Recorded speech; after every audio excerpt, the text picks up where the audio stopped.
एक औरत बहुत महंगे कपड़ों में अपने मनोचिकित्सक के पास गई और बोली, डॉक्टर साहब, मुझे लगता है कि मेरा पूरा जीवन बेकार है, उसका कोई अर्थ नहीं है। क्या आप खुशियां ढूंढने में मेरी मदद करेंगे? मनोचिकित्सक ने एक बूढ़ी औरत को बुलाया जो वहां साफ सफाई का काम करती थी और उस अमीर औरत से बोला, मैं इनसे आपको ये बताने के लिए कहूंगा कि कैसे इन्होंने अपने जीवन में खुशियां ढूंढी। मैं चाहता हूं कि आप इन्हें ध्यान से सुने। तब उस बूढ़ी औरत ने अपना झाड़ू नीचे रखा, कुर्सी पर बैठ गई और बताने लगी, मेरे पति की मलेरिया से मृत्यु हो गई और उसके 3 महीने बाद ही मेरे बेटे की भी सड़क हादसे में मौत हो गई। मेरे पास कोई नहीं था, मेरे जीवन में कुछ नहीं बचा था। मैं सो नहीं पाती थी, खा नहीं पाती थी, मैंने मुस्कुराना तक बंद कर दिया था। मैं स्वयं के जीवन को समाप्त करने की तरकीबें सोचने लगी थी। तब एक दिन एक छोटा बिल्ली का बच्चा मेरे पीछे लग गया। जब मैं काम से घर आ रही थी, बाहर बहुत ठंड थी, इसलिए मैंने उस बच्चे को अंदर आने दिया।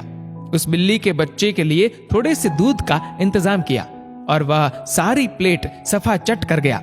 फिर वह मेरे पैरों से लिपट गया और चाटने लगा। उस दिन बहुत महीनों बाद मैं मुस्कुराई। तब मैंने सोचा, यदि इस बिल्ली के बच्चे की सहायता करने से मुझे खुशी मिल सकती है, तो हो सकता है कि दूसरों के लिए कुछ करके मुझे और भी खुशी मिले। इसलिए अगले दिन मैं अपने पड़ोसी के लिए, जो कि बीमार था, कुछ बिस्किट्स बनाकर ले गई। हर दिन मैं कुछ नया और कुछ ऐसा करती थी जिससे दूसरों को खुशी मिले और उन्हें खुश देखकर मुझे खुशी मिलती थी। आज मैंने खुशियां ढूंढी है, दूसरों को खुशी देकर। ये सुनकर वह अमीर औरत रोने लगी। उसके पास वह सब था जो वह पैसे से खरीद सकती थी, लेकिन उसने वह चीज खो दी थी जो पैसे से नहीं खरीदी जा सकती।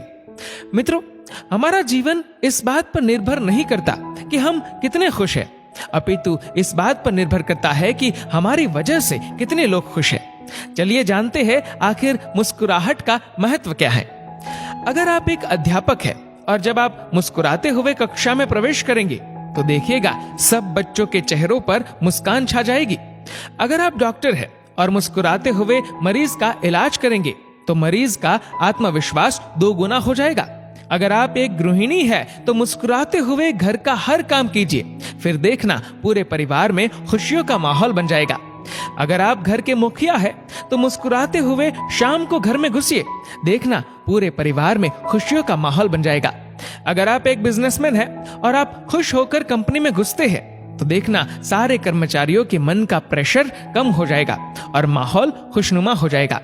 अगर आप दुकानदार है और मुस्कुराकर अपने ग्राहक का सम्मान करेंगे तो ग्राहक खुश होकर हर बार आपकी दुकान से ही सामान लेगा। कभी सड़क पर चलते हुए किसी अनजान व्यक्ति को देखकर मुस्कुराइए, देखना उसके चेहरे पर भी मुस्कान आ जाएगी। मुस्कुराइए क्योंकि मुस्कुराहट के पैसे नहीं लगते, ये तो खुशी और संपन्नता की पहचान है। मुस्कुराइए क्योंकि आपकी मुस्कुराहट कई चेहरों पर मुस्कान लाएगी। मुस्कुराइए क्योंकि ये जीवन आपको दोबारा नहीं मिलेगा। मुस्कुराइए क्योंकि क्रोध में दिया गया आशीर्वाद भी बुरा लगता है और मुस्कुराकर कहे गए बुरे शब्द भी अच्छे लगते हैं।